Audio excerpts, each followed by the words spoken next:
In a quiet neighborhood, Alex Carver packed an emergency bag for uncertain times, including a mysterious package wrapped in newspaper.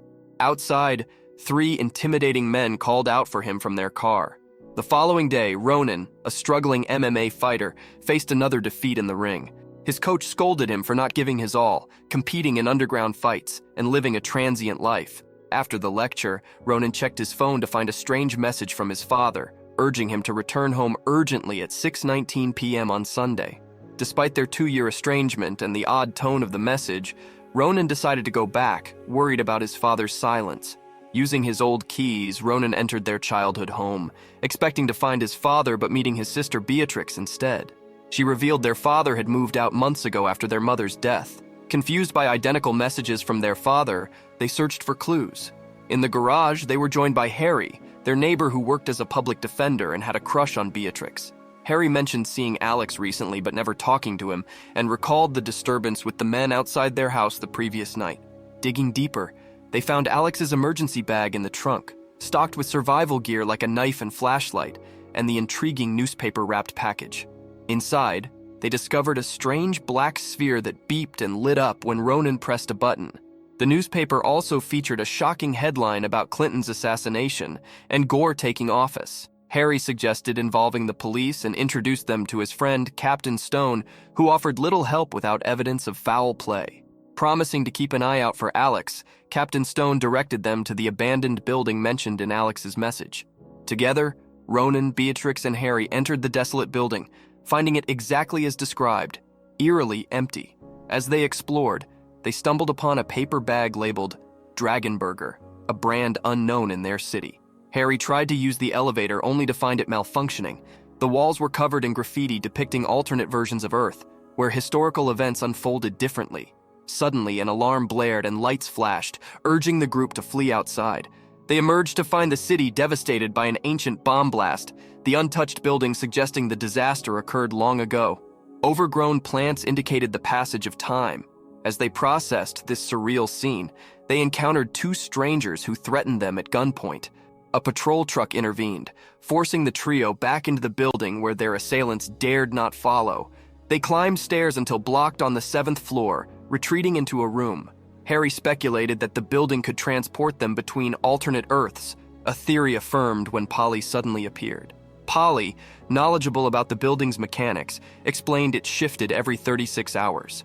She warned that leaving without returning in time risked stranding them in an unfamiliar universe forever. Deciding to rest, they were ambushed by armed patrols led by Tinker, who transported them to meet the settlement's leader. Inside, Harry glimpsed his mother, but couldn't reach her. The leader, an alternate version of Captain Stone, revealed they avoided the building due to its dangers. Polly vouched for their innocence, but their cover faltered when Harry accidentally used Stone's name. Accused of posing a threat like a previous visitor who brought nuclear destruction, the group faced interrogation by Tinker after failing to answer questions about their world.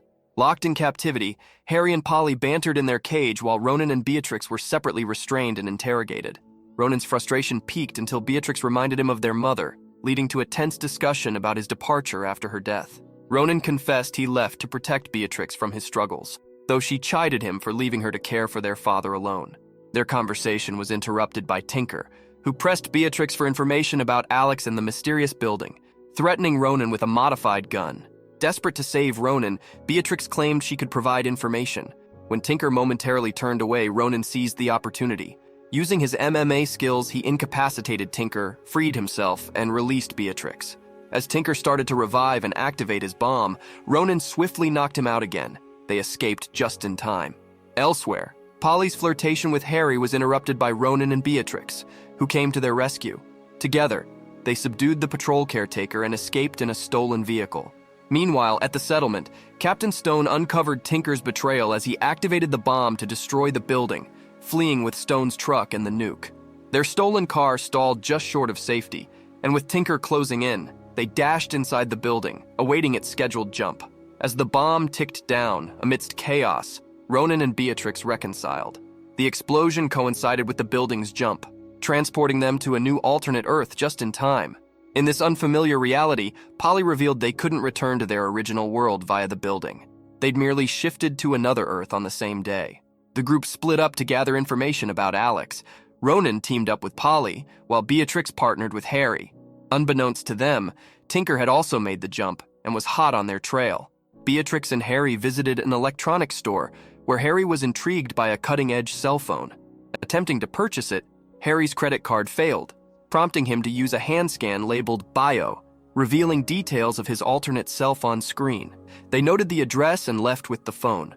Shortly after, Tinker arrived, using the same method to buy out the store and set up in the back room for a mysterious project funded by his alternate wealthy self. On their way to Ronan's childhood home, Polly asked for a refresher on everyone's names and Ronan's relationship with Beatrix.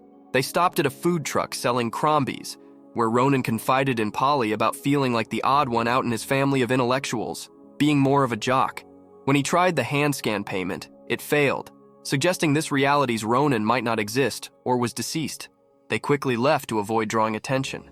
Meanwhile, Beatrix and Harry reached the luxurious apartment of the other Harry, a successful corporate lawyer. Beatrix accessed his laptop using the password Beatrix928, her name and birthday, discovering that in this reality, Alex had passed away 3 months ago while working at the building. As Ronan and Polly explored his childhood home using Ronan's old keys, which surprisingly fit the locks in this reality, they found the house empty. Taking a moment to relax and grab a snack, Ronan showed Polly the peculiar black sphere his father had left him. Polly explained its origin from the core world, where the building was originally constructed but never visited. Ronan marveled at the advanced technology his father possessed, using slang that now baffled Polly, hinting at the nuances of their shifting realities. They explored Ronan's room, devoid of his personal items, prompting Polly to dub it Parallel Universe Deja Vu. Amid their banter, Ronan opened up about his troubled past with his mother, admitting to a tragic incident of road rage that claimed her life. Overwhelmed by guilt, he blamed himself for her death and for Beatrix having to delay her college plans. Polly empathized with Ronan, urging him to come to terms with the complexities of the worlds they encountered.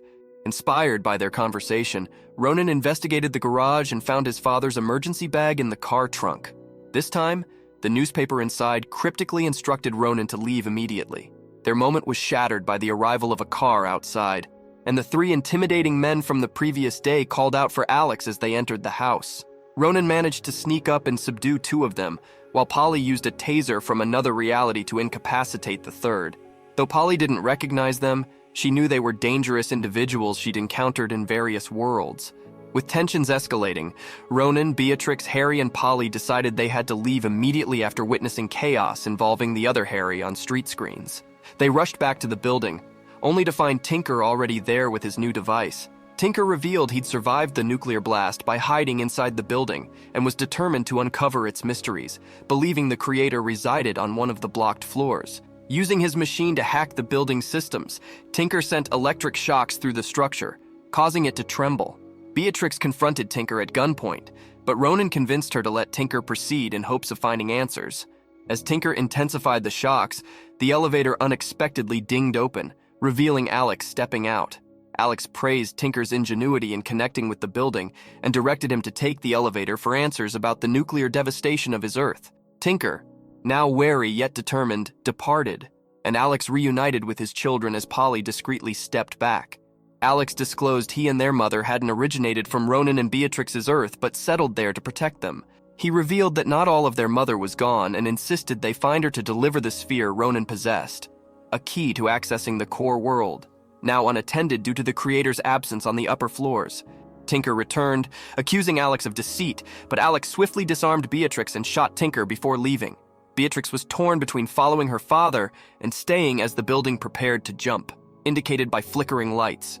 Rushing to Tinker's machine displaying myriad possibilities, Ronan randomly selected one, prompting the building to leap. Emerging into a new reality, Ronan, Beatrix, and Harry stepped outside to discover what awaited them on this unfamiliar Earth. Meanwhile, Polly remained behind, meeting 2 other versions of herself hiding in the building. Playfully deciding which Polly would accompany the group next, they exchanged jackets to maintain their disguise.